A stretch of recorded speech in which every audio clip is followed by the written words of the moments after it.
तो एक बार गोसाई श्री विठलनाथ जी ने एक चूड़ी पहनावे वाली से कही, हमारे घर चली जाओ, 7 बहू हैं, उनको चूड़ी पहनाया। लेकिन गोसाई श्री विठलनाथ जी ठाकुर जी को भी तो अपना लाला मानते हैं।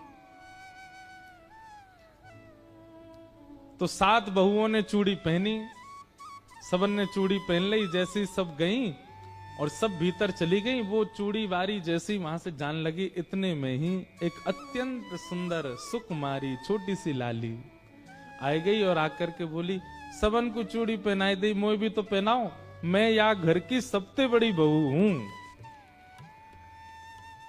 तो चूड़ी पहनाई वाली जोड़ते हंसी, बोले इतनी बड़ी बड़ी बहू तो चूड़ी पहन गई, नेक सी छोरी कह रही है मैं सबसे बड़ी बहू। लेकिन उसकी रूप माधुरी को देख करके, उनके मुख की कांति को देख करके वो स्तब्ध रह गई। और वो मनहारिन बोली कि सही बताऊं लाली, तो मेरे चूड़ीन के सवरे भंडार में तुम्हारे हाथ में सुशोभित हो ऐसी कोई चूड़ी ना है। परंतु उन नेक सी लाली को देख करके वो मनहारन कह रही है, नेत्रों में आंसू भराए, वो लाली तेरो स्वरूप इतना सुंदर है, तेरे हाथ इतने सुंदर है, तेरो मुखमंडल इतना सुंदर है, मैं तो हस्तकमल देख करके न्यौछावा रह गई हूं। वास्तव में तो मेरे पास तो पहनावे वाली कोई चूड़ी है ही ना है। तो सामने बैठी नेक सी लाली को मुख उतर गए। सबरी बहुवन ने चूड़ी पहन ली, मैं घर की सबसे बड़ी बहू, मैं बिना चूड़ी के कैसे रहूं।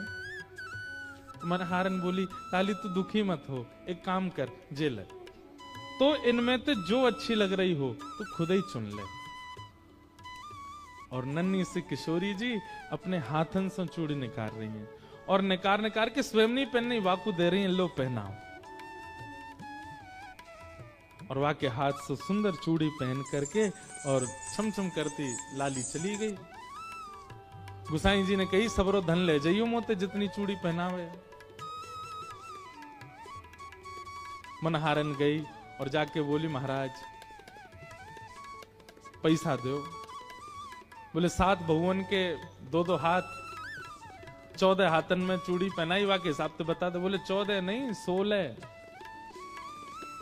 बोले 16 कैसे? बोले 8 बहुवन को चूड़ी पहनाई, 7 तो बड़ी वरिष्ठ सी हट्टी तगड़ी, एक नेक सी और ही छोटी सी, वाकू भी चूड़ी पहनाई। गोसाई श्री विठलनाथ जी बोले, झूठ बोल रही है, अरे तो पैसा चाहिए मुझे ज्यादा ले ले, तो मेरे घर में तो 7 ही बहू हैं, 8वीं बहू कौन सी आ गई? अरे ना है, ऐसी छोटी सी, और पता कहा कह रही मैं घर की सबसे बड़ी बहू हूं। वाको तो मुख देख करके, और उनको तो मैंने चुन के पहनाई, पर वो तो खुद ही चुन के पहन के गई है, और वाको तो मैं दोनों पैसा लूंगी आपसे। गोसाई जी बोले, तू झूठ बोल रही है, ऐसा है ही ना है। गोसाई जी बोले, रुक जा, मैं घर जाऊंगा, पहले सबरी बहुवन से बात करूंगा, फिर दूंगा तो पैसा।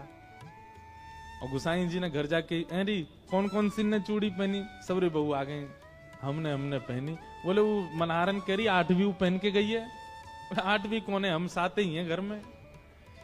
गोसाई जी बोले, वही तो मैं कह रहा हूं, आप ठाकुर जी का जैसे शयन कराने के लिए गए और ठाकुर जी को शयन करा करके जैसे स्वयं शयन में गए, किशोरी जी रोती रोती आ गई।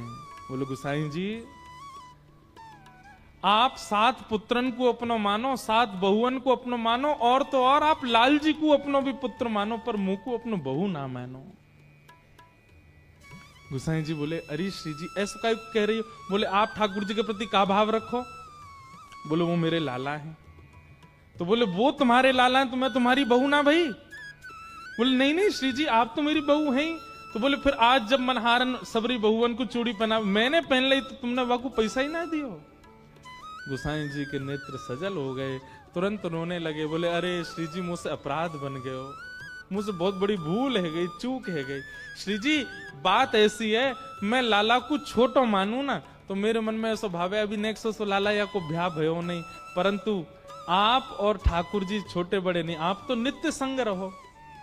आप तो हमेशा संग रहो, आपकी कोई आयु थोड़ी है कि या आयु में ब्याह होगा, आप तो नित्य संग रहो। मेरे दिमाग से बात न कर गई, मुझे क्षमा कर दो श्री जी।